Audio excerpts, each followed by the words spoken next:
Computer.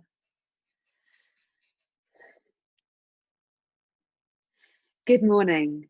Today I'm Hello. here with Stamena Milusheva, who has created an initiative for yoga teachers, and we'll be discussing that in a little moment. But first of all, I'd love to learn a little bit more about you and your yoga journey. So where did yoga begin for you? Oh, goodness me. That was a while ago. It started in Johannesburg. I come from Johannesburg in South Africa. And I remember the very first time I walked into a studio. I had a marketing career at that stage. I had a marketing agency, and my first objective was A, to keep fit, and B, to reduce insanity a little bit, just to bring it down to a more sane parameters. So when I walked into the first studio, I remember how, looking back at myself now, I remember how inhibited and how congested I was. So the first statement I made to my teacher then, she's brilliant, she's absolutely brilliant, Carrie Wiving, and I said, I'm coming here for fitness. Don't even think of making me chant. Forget about it.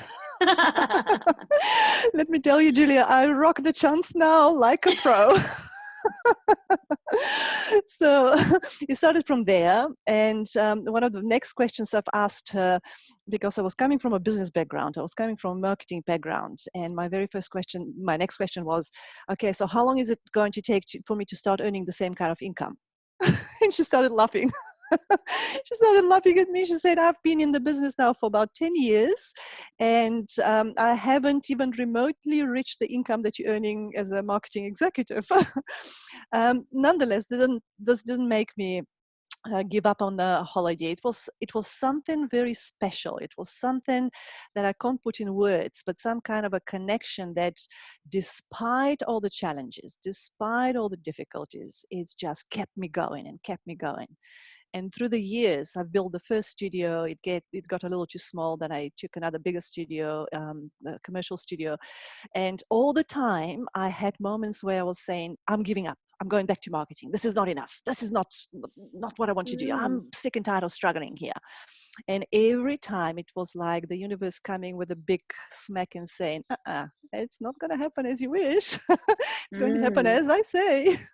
And I kept going and I kept going. And in the meantime, I started acquiring such a depth of knowledge and understanding and experience. And I started looking back on my first statement, don't make me chant, and how long is it going to take to get to the same income? I started looking at that and I was thinking, ignorance is bliss. It's enormous. It's incredible when we're in a place when we don't know what we don't know. And when we start discovering a whole new world, it is just phenomenal. Knowledge is power. Can I kind of roll back? Because at what point from when you first stepped into a yoga class and asked, I'm not going to chant and I just want to turn this into fitness, did you move from wanting to attend a class to feeling that it was a vocation for you? The very first class I did with my teacher's husband, it was a hatha class. And when I was lying there for the first time in my life, and what was happening in the background with my marketing career and chasing deadlines and chasing bottom lines and profits and a whole lot of things like this kind of insanity spin, the rat race. When I lied on the mat in the end of the class when we did Shavasana, and I've experienced such a profound peacefulness that I've never experienced. My day usually was, I need to get going with a cup of coffee, and until I finish that cup of coffee, don't even talk to me. It was a danger zone. Don't even approach me. I would get rid of my child as quickly as possible, send her to school, and usually I would have someone to send her to school. So I can go to the office, and I was in the office from about 7 o'clock in the morning. I would skip lunch because there was no time for lunch. I would carry on. I would be the last parent to pick her up from school because I had work to do. That was more important.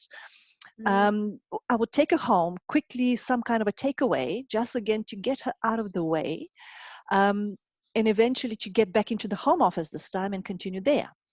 So that was the frame of my life at this point. And I was lying there in this Shavasana pose, and I was thinking, goodness me, is this possible? Is this reality? I went for the first class and I was hooked as a practitioner. I started attending every single week. Another funny story is I did attend the first class was hatha class, so it was very gentle, very soothing, not really strenuous class, and immediately my arrogance levels shot up. The next week I thought, oh, okay, I'm going to go to Ashtanga class, full 90 minutes, right in front of the whole class, right on the first line. Now, you can imagine what happened from there. After the class, from my earlobes down, everything was stiff and not functioning, but I just loved it. So when I decided to teach, I think it was that very first moment when I was lying in Shavasana, but the bounds, the strong ties to the material world, it didn't allow me. I started, it was about 2004, 2005.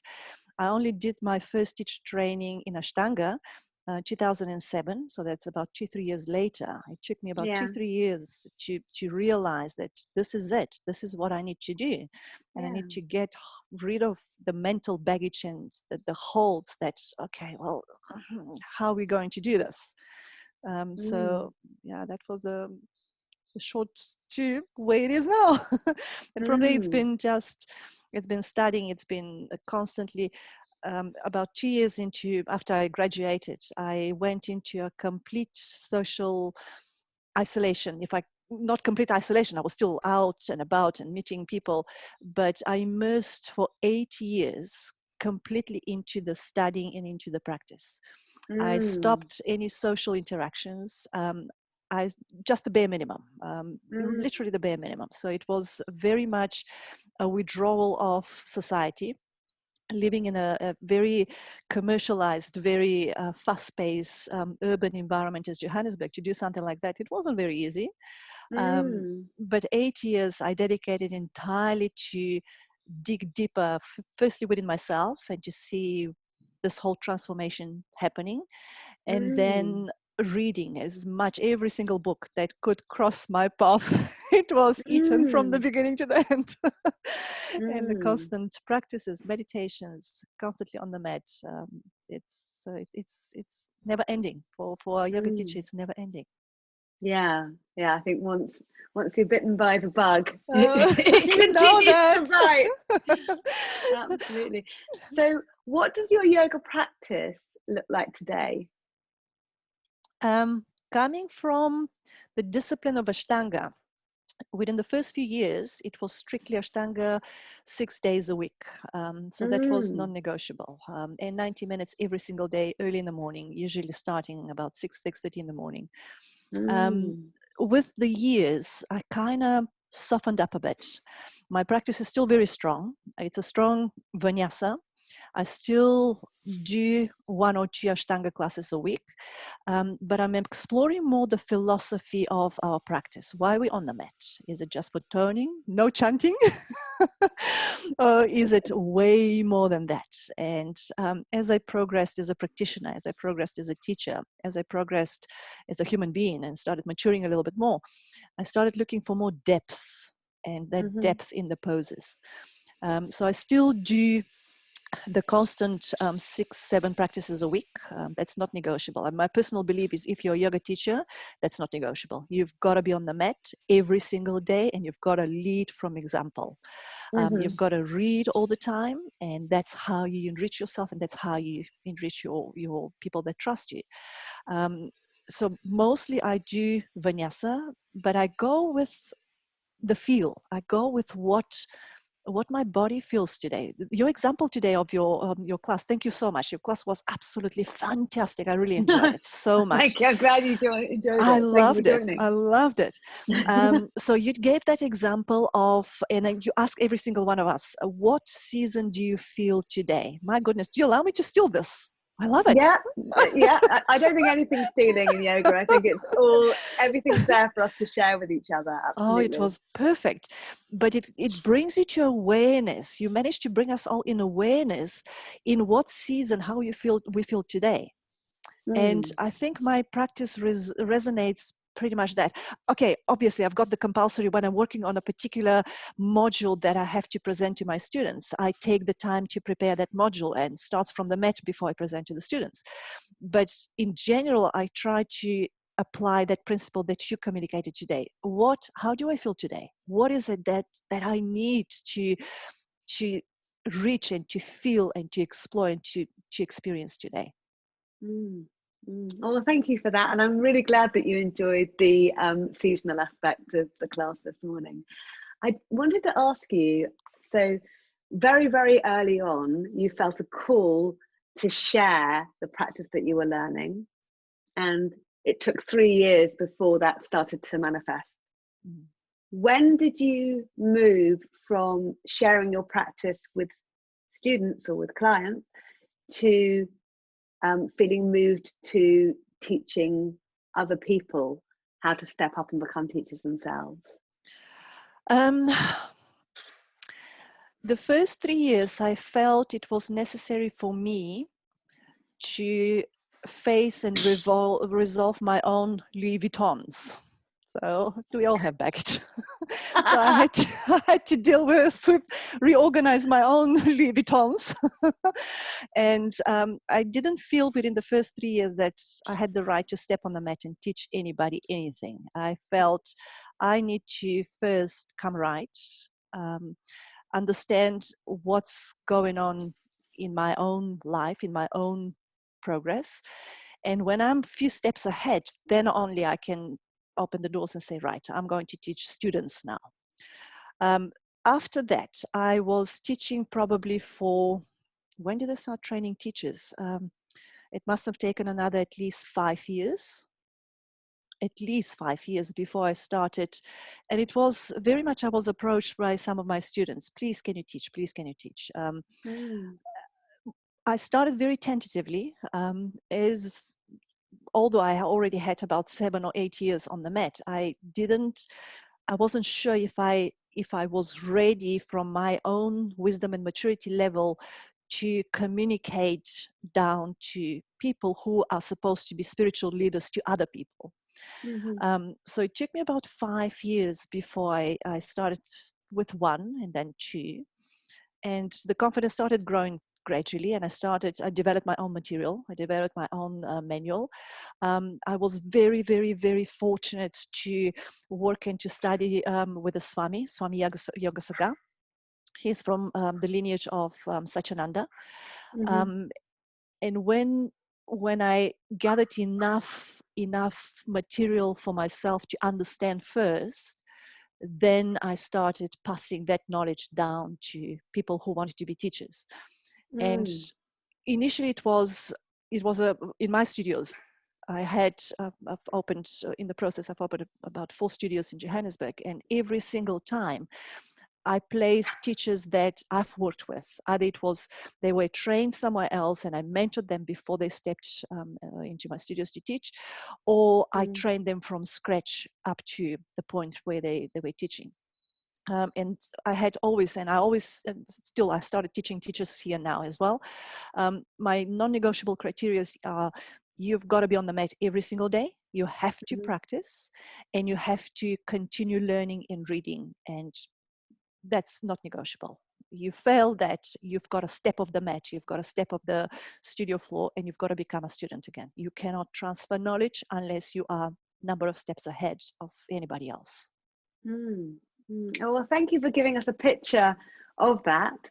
And now you're based in the UK, and I'm going to roll forward a little way and just talk about the community that you've built up in the UK, and what you know, the way that you work with your students in the UK, and what you have done in the past to support them, and what you're doing currently to kind of hold your body of yoga teachers.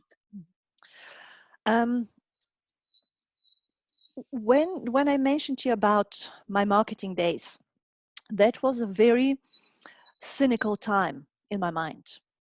And the practice of Ishvara Pranidhana, the surrender to Ishvara, to the greater power, was completely unfamiliar. That was my resistance against chanting. I was associating chanting with a religious practice, and has nothing to do with religion whatsoever. Religion just a small, tiny little part of spirituality. So when I came here, initially I taught in various studios around, in Bath, in Bristol. I'm based in Bradford-on-Avon. And I just wanted to be a student again. I just wanted to experience what it is to be a beginner again. And I started as a beginner teacher. And I started, I didn't give much information about where I was coming from. I just wanted to experience what it is to start as a beginner again, as a beginner teacher.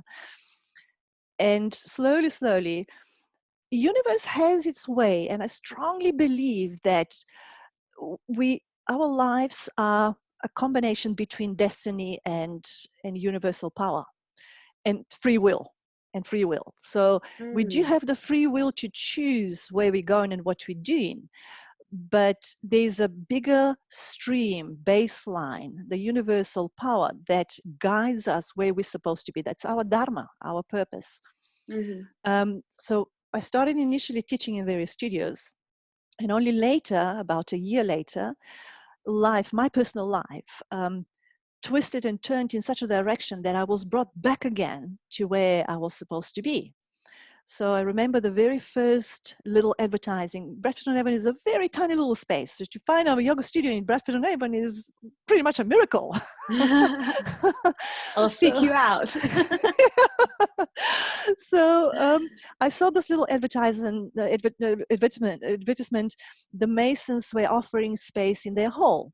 And I went to see it. It was, again, love of first sight. It was absolutely perfect. It's a very old building, really, completely opposite to my ultra-modern Johannesburg style. This is how the studio should look like. And I strapped my walking shoes on. I decided I'm going to adopt the European ways of doing things. So I printed some pamphlets. I put my boots on, and I went door to door dropping pamphlets. We like that in the UK. Yeah, you do like that in the UK. You know what? I'm loving it too now. Getting something in the post is such a special experience. So, but also there's nothing more humbling than to bring you down to basics again and to remind us what our purpose is. It's not to stand on a podium and feel of yourself as the holy teacher that knows everything, but hey, you need to get going from the ground zero, and you need to start building from there. So I did my pamphlets and I dropped them off. Initially, it was such an embarrassment experience. I must admit that. I was rushing, and I was trying to choose time in the day where I would guess people would be either at work or there will be no one at home. And I would go sneak it quickly and then go to the next door. And then I started enjoying it. I started looking at people's doors and trying to guess what kind of life is behind that door, and looking at the little gardens in the front. Oh, yes, I can plant this kind of plant. Taking pictures of plants and looking at the plant app and seeing, what plant is that? Can you eat it? So I've been told you can't eat all the berries in England. Not all the berries are edible. They certainly aren't. And the very first class, I think it was a class on Friday. The very first class, I was pleasantly surprised to see it was full hall. And then from there, my teaching approach has also changed so much. But again, the environment changes us. In Johannesburg, it was all about drive, focus, determination. Let's go, go, go, go, go. Here in Bradford there's such a softness and community and heartfelt. And my students have been my greatest teachers. They've been teaching me what the development should be, how I should navigate in this new environment. So how I connect with my community, we right now we stay very close. So we have our little coffee dates, and we organize little gathering behind the screen. We check each other's gardens and who's planted what, who's cooked what. I try to speak to each and every one of them well, they quite a bigger group, so I try to combine them together because otherwise it will take me quite some And time. is this your students or so this is your students or your That's teaching my students. That's my students. Yeah. My teaching community, I've started only this year. No, sorry, last year, with two teachers, two very talented young teachers. And my process with them is, firstly, they have to be established students of my practice, of my studio. So if they're going to be teaching from me, if they've chosen me as their teacher, as their leader, they have to take the knowledge that I've been passed on, the knowledge that I've been given, so I can pass the same knowledge to them. Somehow we're following the same lineage. So they had to start from being on the mat with me for a 6 months period. After that, there's another 6 months period of mentoring sessions. So we've got classes, theoretical, we start from the theory, from the philosophy. Every single week, we've got a session. After that, we moved into the practical experiences. So it was mentoring sessions and doing work together, anatomy, physiology, doing adjustments. And we got locked in just on the adjustments module. So now we are taking a break. And what we do with them, the whole plan before COVID was to continue the same format that I've been doing in Johannesburg. We continue working together. They continue attending my classes, and once a month we do a teacher forum. I mentioned to you before we started the teacher forum. Yeah. That's such a brilliant idea. And Yeah. teacher forum, once a month we get together and we discuss difficult issues, difficult students, or students that have taught us something. Everybody has to teach a pose to the rest of the community, and we all have to learn from it. We share some wisdom, we share some books, something that can enrich each other. The whole idea of this little teacher forum and ongoing training is to continuously enriching each other, inspiring each other, pushing each other forward. Yeah, I think, yeah, it's so important. I think having that, it's almost like some teacher trainings that are out there, they do the teacher training. It's a beautiful container while the teacher training is occurring, and then the teaching completes. Yeah. And it's like you've been dropped on your head. It's like, exactly. When you actually go out and do the sharing, which is when you need to be held, really, there's nothing there. So it's lovely that you've got that. So I'm interested to find out, because I found you because somebody sent me a mailing saying that you've got this initiative going for COVID-19 to support teachers, because there are a number of teachers out there who are used to teaching in studios, who are running, who don't have a studio of their own or don't have a way of teaching by themselves, and then suddenly they find themselves with absolutely no income whatsoever. And how do they support themselves? And I looked at the initiative, which I'll let you talk about in a moment, and I thought, I've got my community, I like teaching my community, but I'll join this because I want to support what you're doing. And that's the class that you joined this morning with the class. There was most of the faces there were people that are in my community, but it was really lovely to have you there. So I'd love to know, because clearly you were very, very well established in South Africa. You've got a smaller community here, and you've been doing this for a short amount of time in the UK, but you've managed to build up, I think there are 40 or 50 yoga teachers who are now part of your initiative. So I'd love to hear where the idea came from to do that, and how you've built it. And also I'd love for teachers, whatever your discipline, wherever you're from in the yoga world, I'd like you to feel like you can join this community for as long as this is going ahead. And I think you've got ideas about continuing this beyond this lockdown time. So it would be lovely for me to hear a little bit more about how it began and what your vision is for this group. How it began, it was again my quick, fast action without thinking thing. I was on Yoga Teachers UK Facebook page. I don't know what brought me there. I usually, honestly, I try to um, I haven't visited that page very often, because the few times I've visited, I've noticed quite a lot of negative attitude floating around, and it kind of put me off a little bit. And something brought me this time, and I saw a lot of teachers asking. It was asking a question: what do we do? What do I do? I've lost my income. I don't suddenly I don't have new students coming. I don't have, everything is shrinking. So I kind of felt that worry and that anxiety, and that people were asking questions: how do we survive in this? Mm. And Yeah. listening um, to the government, to what the initiative. First of all, I think England is absolutely phenomenal from a social support point of view. Absolutely phenomenal. I haven't stopped praising what I'm experiencing here. It's just unbelievable. And the fact that everybody feels held and protected and supported, it's absolutely empowering and inspiring. But Mm. there's a small part of that community, of this whole England population, working population, like the yoga teachers, which could be falling between the cracks. Mm. Um, some teachers were working for themselves. They didn't work for a studio. As you mentioned, some teachers didn't have studios. Some teachers are even below the tax bracket, so they're not filing tax returns. Um, and those people are sitting and thinking, how am I going to pay my rent? How am I going to pay my groceries? And the first thing that came to mind was, hell, let's do something about it. Let's all of us do something about it. There are 8,600 people on that Facebook page. A lot are asking the question, what am I going to do now? But no one's coming with the answer, okay, well, let's do something about it. And I Mm. just typed the message.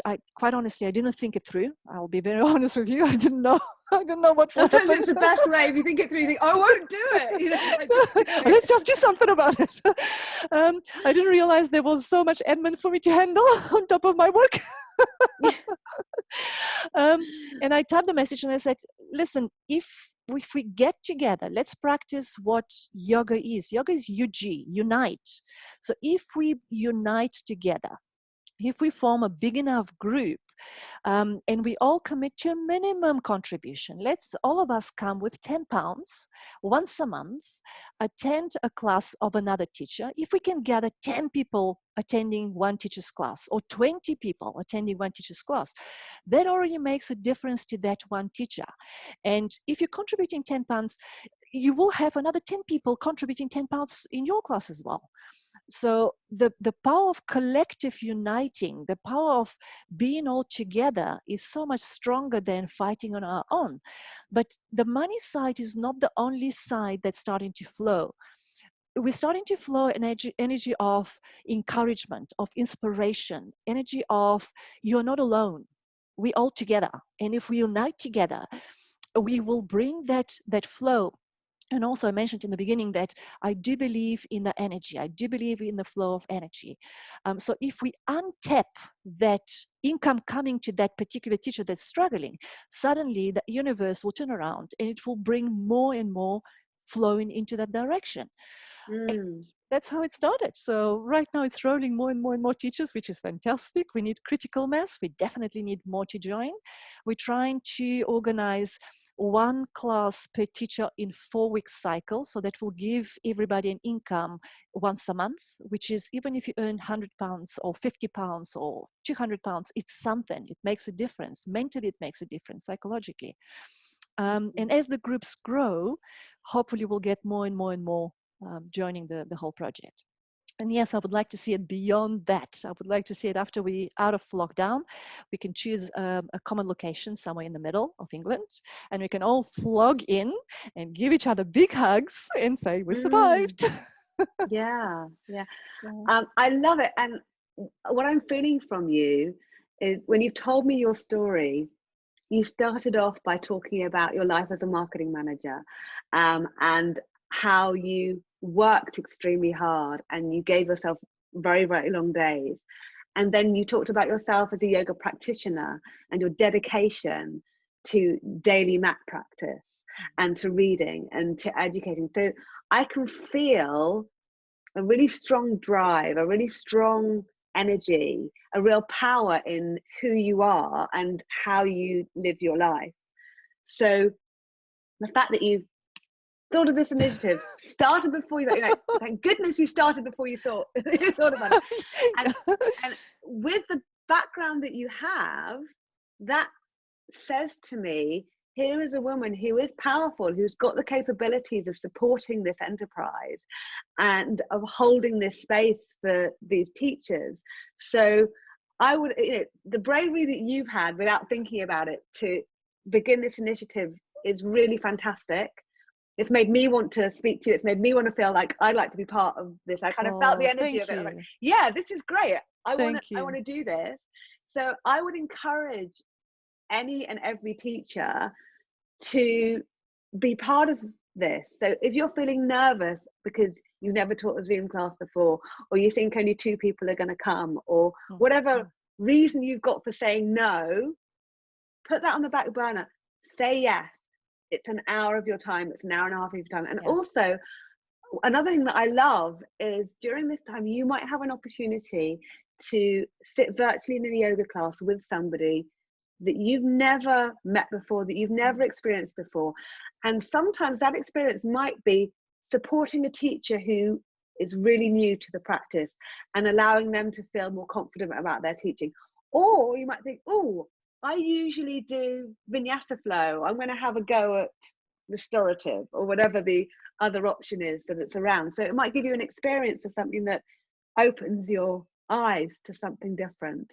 So I would really, really encourage you, and we're going to make sure that all the details are down, to contact Stamena. It's, I'm not a technological person at all, and I managed to upload a class. And I wanted to do that because I wanted to experience what it is to be part of this. So rather than just speaking to Stamena and going, oh, what's this all about? It's really nice to feel that you're part of it. So join it. So I'd say if you're a really experienced yoga practitioner, you run a studio, you've got a lot of teachers that you are used to supporting in your studio, maybe join, and maybe allow, sort of mention it to all the people who that you normally support. I know that there are ways that people are doing this, but get it out there, get lots of people to know. It's a really beautiful initiative to be part of. So let's get it out into the world. What I want to mention as well is specifically testament to you, Julia. It's I'm very grateful that you decided to join, because you are pretty much the embodiment of what it means to support others. You're a strong and confident teacher. You're a very established teacher. You've got a pool of teachers that you're working with, yet you've decided to come and jump in completely egoless and just be part of it, because it resonates with your principles. It resonates with the principle of yoga to support each other and to stay united and to stay together. And that flows additional encouragement and additional power to everybody else that is in this group, in this community. And very much, yes, thank you so much for being part of it. If nothing else, just for being part of it. That's really, really a fantastic thing from your side. So well, I'm really glad that you jumped in without thinking too much, and I'm sure that this will definitely have momentum right the way through and beyond, and who knows what the world will be like beyond as well. So it's really good to know that we've got this happening. Something else that I just wanted to remind everyone who's in the Yoga Teachers Forum community and who maybe hasn't come across us before, there's a Facebook group called Yoga Teachers Forum London. The initial aim of it was for yoga teachers to meet in person and to see each other from all across different disciplines. That obviously is not something that's happening now, but we stepped straight up as soon as this happened and said, let's go online with this. Let's make sure that it's an opportunity to meet up online. The next one that we're having is on the 29th of April. It's 1:30 till 3:30. The way that we do it, just like there's a £10 offering that people are asked to give for Stamena's initiative. If you can afford to, we ask for £10 paid by PayPal. What happens with that money is any profit that is made from that money is doubled and given to shelter. So the person who's running the group gifts their time, and any donation is given to shelter. It's an opportunity to gather as yoga teachers, we're talking about and also embodying supporting the vulnerable members of our community in that session. So what you might want to do is step up, join Stamina's group, and then once you've done that, join our group too, and then you've got 2 support networks happening. You've got the classes that you're teaching, and you will have other yoga teachers coming on. And when you do that, when you set up your own class, it's not just available for people to join from that community. You can invite your own community in as well. So contact all your students and say, I'm running this, come along.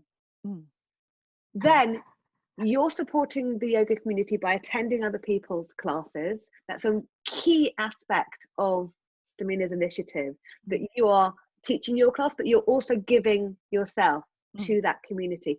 And also, if you're attending a class and you like the idea of it, Stamena will let you know how you can share that. I need to find out now. How you can share other people's classes with your community. So for instance, I don't teach a lot of Vinyasa flow. There might be a class Stamena goes, oh, actually, so-and-so's Vinyasa flow class, I attended it, it was fabulous. Recommend this to your students. Do that. And then if you feel like you want to be part of a held community of teachers supporting each other, then there's this 2-hour opportunity to be held and express whatever's going on for you. Stamena, I'd like you to, I'd like to give you an opportunity to talk just before we close this chat. Right. So the best way to to join this support group, we haven't come up with a name yet. So I've been calling it Yoga Teachers UK Support Project, but it's open for suggestions. Let's come up with a nice, funky name and just have longevity, because this will go beyond just the current format. So if you want to join, just drop me an email. I will send you, we've been communicating now for over the last 2 weeks, guidelines and how to sign up and where to put your class and how to make it live. If you email me, where you can find me, can I give my Facebook page maybe, and then from there they can come. Yeah, Facebook page, email address, any details you want to share here. Okay, so the Facebook page of my studio is WellMe Yoga Nutri. You can either email me on stamena@wellmeyoganutri.com, and then from there I will send some details and I will welcome you to come and join into the group. Great, thank you. Well, you can find details of everything that the Yoga Teachers Forum offers on that group, also on my Vinci Yoga page. We will make sure that we write all this down for you somewhere. Stamena is going to be sharing this interview with her community. I'll be sharing this interview with my community. We're going to find ways and means to spread this message far and wide. Thank you so much for joining me this morning. No, thank you. Thank you, Julia. That was fantastic.